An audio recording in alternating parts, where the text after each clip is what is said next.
오늘 우리에게 주신 하나님 말씀 마태복음 5장 1절에서 4절까지 팔복의 두 번째 시간입니다. 한 목소리로 1절에서 4절을 받들어 읽겠습니다. 예수께서 무리를 보시고 산에 올라가 앉으시니 제자들이 나아온지라 입을 열어 가르쳐 이르시되 심령이 가난한 자는 복이 있나니 천국이 그들의 것이며 애통하는 자는 복이 있나니 그들이 위로를 받을 것이며 아멘. 자리에 앉으시기 바랍니다. 마이크가 좀 울리지 않아요? 지금? 좀 울리죠? 조금만 조절해 주시겠어요? 우리 민족은 예로부터 눈물이 많은 민족이라 이렇게 얘기할 수 있습니다. 눈물이 많다 못해 눈물을 좋아하기까지 한 것처럼 보입니다. 그런 정서가 우리말 표현법에도 잘 나타납니다. 예를 들어 영어로는 새들이 노래한다, birds are singing이라고 하는데 우리는 새들이 노래한다라고 듣지 않고 새들이 운다라고 듣습니다. 새도 울고 닭도 울고 매미도 웁니다. 또 종소리도 울고 심지어는 시비가 붙었을 때 주먹이 운다라고 하는 표현까지도 할 정도로 우는 것을 좋아합니다.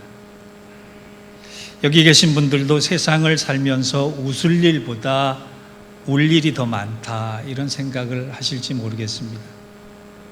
사람 때문에 울고 서러워서 울고 외로워서 울고 괴로워서 울고 억울해서 울고 돈 때문에 울고 속상해서 울고 화가 나서 울고 힘들어서 울 수밖에 없다. 그것이 인생이다. 그렇게 얘기할 것이에요. 그렇게 따지면 우리 인생은 웃을 일이 한 가지라면 울어야 될 일은 수백 가지다. 그렇게 이해해도 될 것 같습니다. 그런데 이것을 좀 거꾸로 생각해 볼 필요가 있지 않겠습니까? 인생이 눈물 많은 인생이라면 거꾸로 그 눈물을 흘리기 때문에 서럽고 힘들고 괴롭고 아픈 세월을 견뎌올 수 있고 버티게 할 힘을 얻기도 했다라고 하는 거예요. 눈물 흘리면서 참고 눈물 흘리면서 극복했고 눈물 뒤에 오는 웃음을 생각하며 한 걸음 한 걸음 헤쳐온 것이 사실입니다. 이것은 여러분 부정할 수 없는 역설적 사실이에요. 주님께서도 오늘 팔복의 두 번째 복을 우는 사람은 불행하다 이렇게 말씀하시지 않고 우는 사람은 행복하다 이렇게 역설적 진리로 말씀하셨습니다. 따지고 보면 우리 지난주일에 살펴본 마음이 가난한 자가 받는 행복과 오늘 살펴볼 슬퍼 우는 자가 받는 행복은 그리스도인이 그리스도인 되게 하는 복입니다. 왜냐하면 그리스도인이 아니면 이해될 수도 없고 이해할 수도 없고 받을 수도 없고 누릴 수도 없는 복이기 때문에 그렇습니다.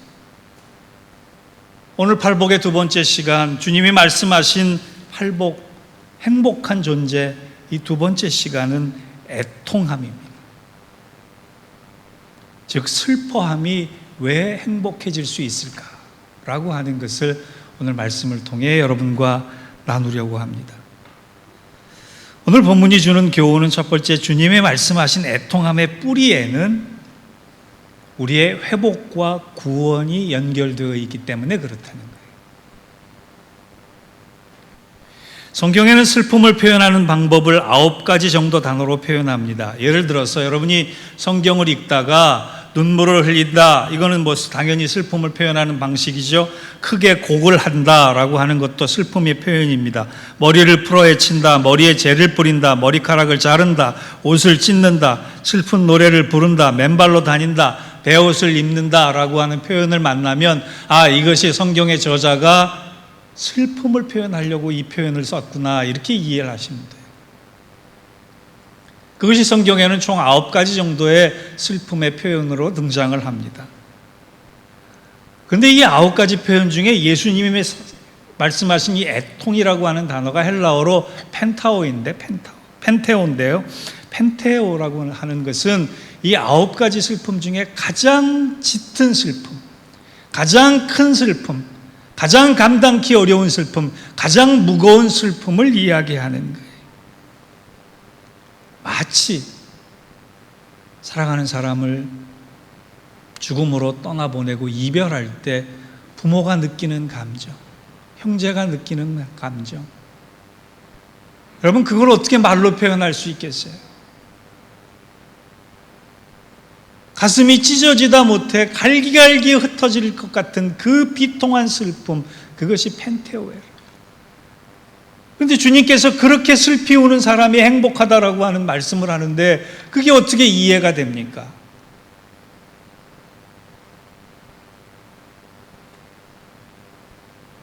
자식 사랑이 유별난 사람 중에 하나가 창세기 37장에 나오는 야곱이에요. 야곱이 늙었을 때 그렇게 애지중지하던 아들 요셉을 잊어버렸다, 행방불명됐다, 죽었다라고 하는 소식을 듣습니다. 그때 성경은 37장에서 이 늙은 아버지 야곱이 얼마나 슬퍼했는지 그 슬픔에 대해서 이렇게 표현합니다. 옷을 갈기갈기 찢고 허리에 굵은 배를 두르고 땅을 치면서 식음을 전폐하고 날마다 통곡했다.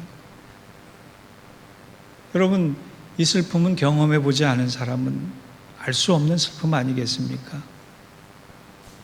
이런 대성통곡하는 슬픔, 이 슬픔을 주님께서는 애통이라 표현하셨고, 그것을 애통하는 사람은 슬퍼할 수밖에 없는데 그 슬픔이 행복이 된다라고 말씀하신 거예요.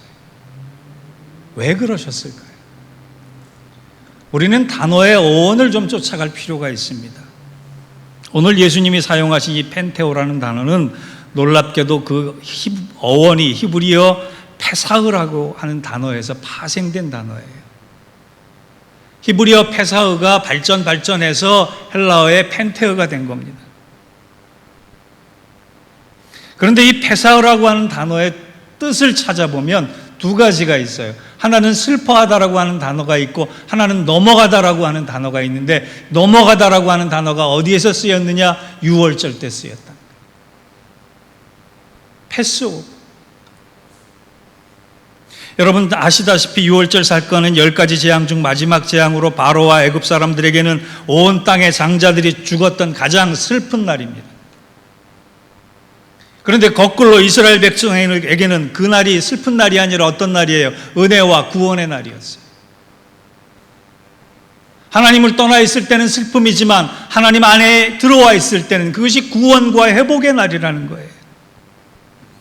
430년 동안 쌓아두었던 재산과 물건과 관습과 나의 자아를 뒤로하고 홀홀단신 아무것도 가진 바 없이 맨발로 가난해져 가지고 약속의 땅을 향해 첫걸음을 내딛는 사람은 슬퍼할 수밖에 없는 환경인 것 같지만, 그날로 인하여, 그 시간으로 인하여, 그 때로 인하여 하나님의 백성은 언약의 백성으로 거듭났고 언약의 백성은 구원과 회복의 땅에 들어설 수 있었다는 거예요.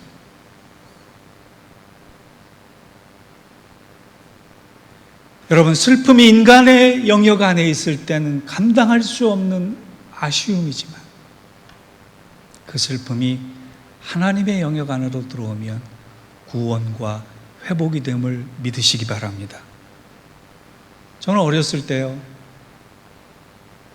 교회만 가면 웬 어른들이 그렇게 많이 우시는지 이해할 수가 없었어요.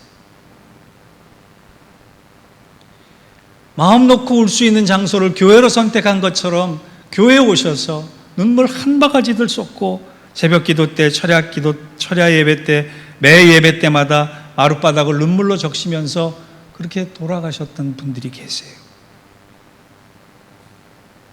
그런데 지금 생각해 보면 그 눈물의 기도가, 그 애통함이 하나님 앞에 슬퍼하기 위해서 나와서 그 슬픔의 영역을 하나님 안으로 두려고 했던 그들의 눈물이, 우리 어머니의 눈물이, 우리 할머니의 눈물이 교회를 살렸고 우리를 살렸고 가정을 살렸고 나라를 살렸단 말이에요.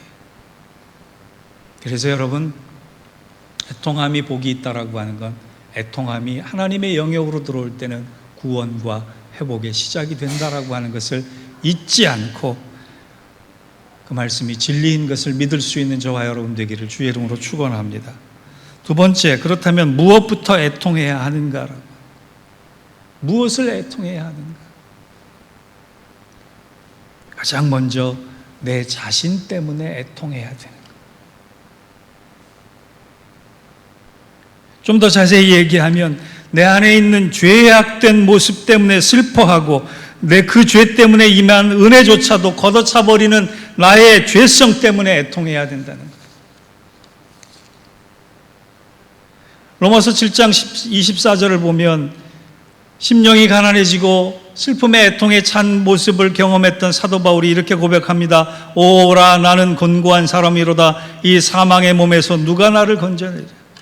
현대인의 성경을 보면 이런 말씀으로 해석이 됩니다. 아, 나는 얼마나 비참한 사람인가. 누가 이 죄로 인해 죽을 것 같은 몸에서 나를 구해주겠는가. 사도 바울이 날마다 십자가 앞에서 자기를 죽는다라고 표현한 것은 그토록 위대한 믿음의 사람임에도 불구하고 자기의 죄악된 모습 때문에 애통할 수밖에 없는 그 존재가 바로 자기다라고 하는 거예요.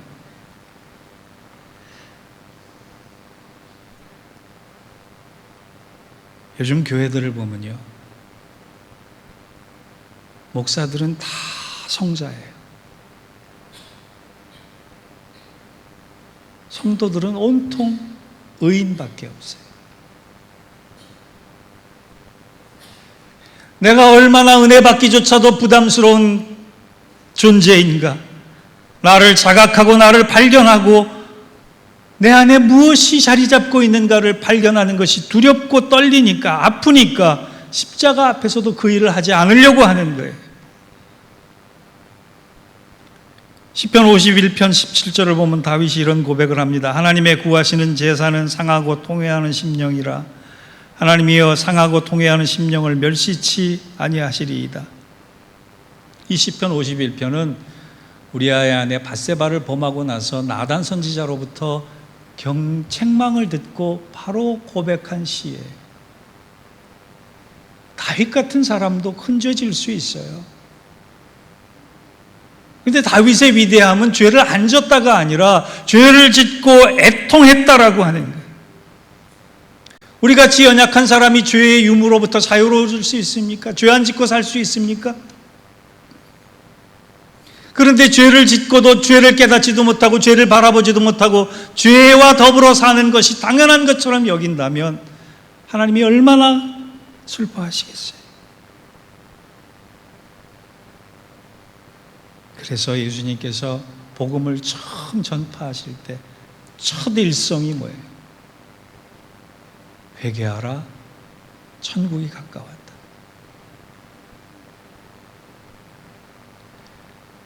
여러분, 우리 오늘 말씀 앞에서 좀 솔직해집시다. 내 죄로 인해, 여러분 스스로의 죄로 인해 애통해한 적이 언제입니까? 사람 사는 게 다 그런 거지 뭐. 하나님이 모른 채 해주셨을 거야. 아무도 모르는데.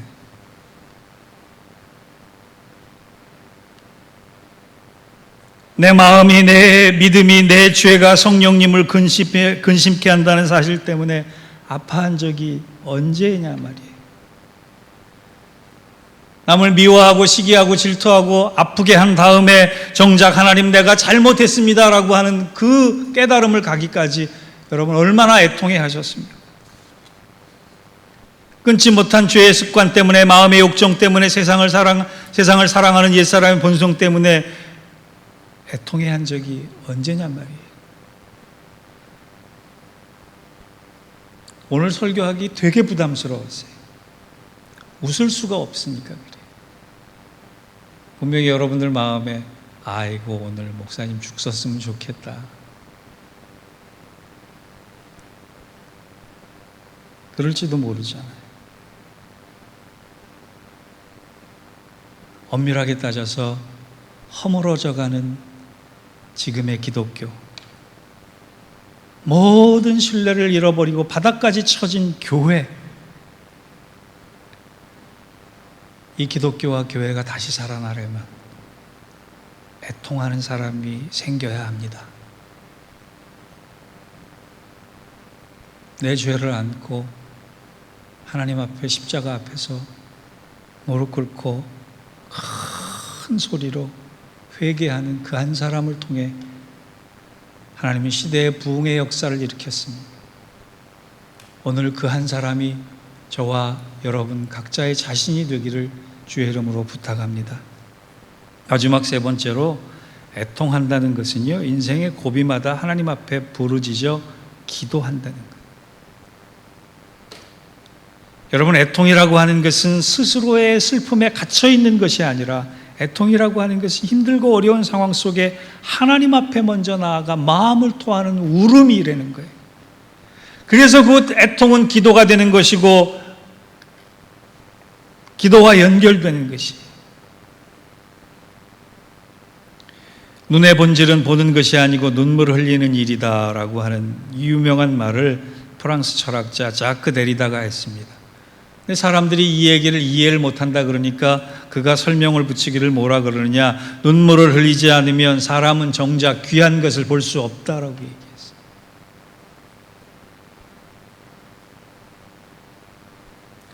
여러분, 애통하는 법을 배우고 싶으십니까?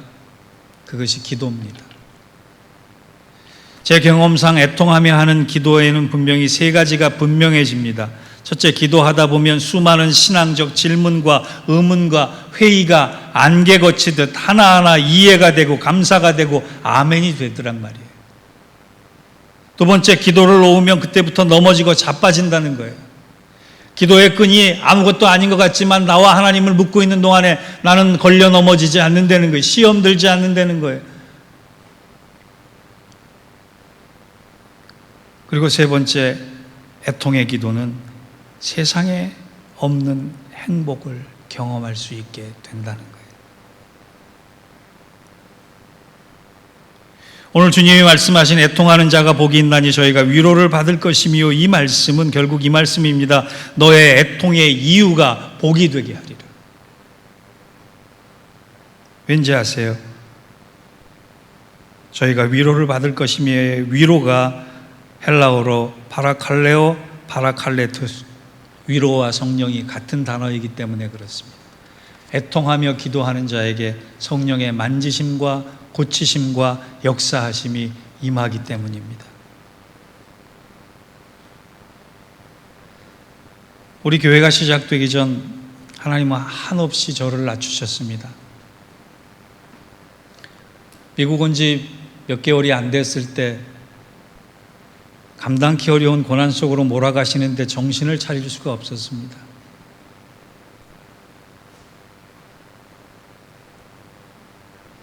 아마 5층에서 살았으면 비극이 일어났을지도 모르는데 다행히 3층에 살았습니다.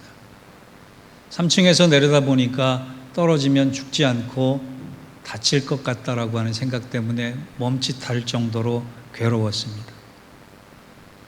마음을 고쳐먹고 21일 동안 작정 기도를 하고 21가지 제목을 놓고 기도하기 시작했습니다. 기도가 아니라 하나님 앞에 때를 썼습니다. 하나님, 죽이시려면 한국에서 죽이시지 하객이라도 많이 올 텐데 왜 물설고 낯설은 미국까지 와서 이렇게 외롭게 죽이시려 하십니까? 항변하며 기도할 때 어느 날 갑자기 상황은 하나도 변하지 않았는데 회개가 터져나오고 찬송이 터져나오고 기도가 터져나왔습니다. 그런데 터져나온 것은 그것뿐만이 아니라 내 안에 잠자고 있었던 하나님만이 주실 수 있는, 세상이 줄 수 없는 평강과 기쁨과 은혜에 대한 감격이었습니다.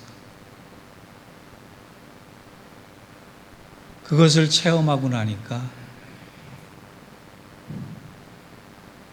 그것을 소유하고 나니까 세상에 두려워지는 것이 없었습니다. 그리고 그 감격과 은혜가 지금까지 나를 버티게 할 수 있었던 버팀목이었습니다. 사랑하는 성도 여러분, 애통하십시오. 그러면 그 애통이 평안으로, 근심이 성숙으로, 고난이 선으로 바뀌게 됨을 성령 안에서 경험하게 될 것입니다. 그래서 요한계시록 7장 17절을 보면 이런 말씀이 나와요. 이는 보좌 가운데 계신 어린 양이 그들의 목자가 되사 생명수 샘으로 인도하시고 하나님께서 그들의 눈에서 눈물을 씻어 주실 것임이라. 누가? 하나님께서. 저는 이 말씀이 너무 좋습니다. 그런데 이 말씀은 초대교회 교인들, 초기교회 교인 성도들이 핍박을 이기고 세상을 변화시킬 수 있는 힘과 원동력이 됐던, 바꿀 수 없는, 세상 전체와도 바꿀 수 없는 귀한 말씀입니다. 여러분이 펑펑 우는데 그 울음이 인간적 영역이 아니라 하나님의 영역으로 갈 때 하나님은 분명히 오셔서 직접 여러분들의 눈에서 흘리는 눈물을 씻어주시고 닦아주시고 위로해 주실 것입니다. 그리고 내가 너를 붙잡고 있다, 내가 너와 함께하고 있다를 체험케 해 주실 것입니다. 사랑하는 성도 여러분, 애통하십시오. 기도하십시오. 그러면 임마누엘 하나님을 경험할 것입니다. 그것이 우리 그리스도인만이 가지는 행복임을 믿고 소유할 수 있는 저와 여러분 되기를 주의 이름으로 축원합니다. 기도하겠습니다.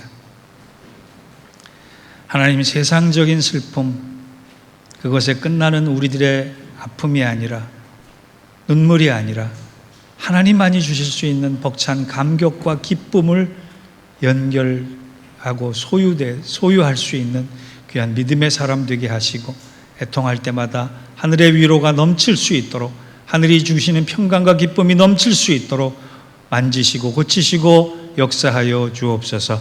예수님의 이름으로 기도하옵나이다. 아멘.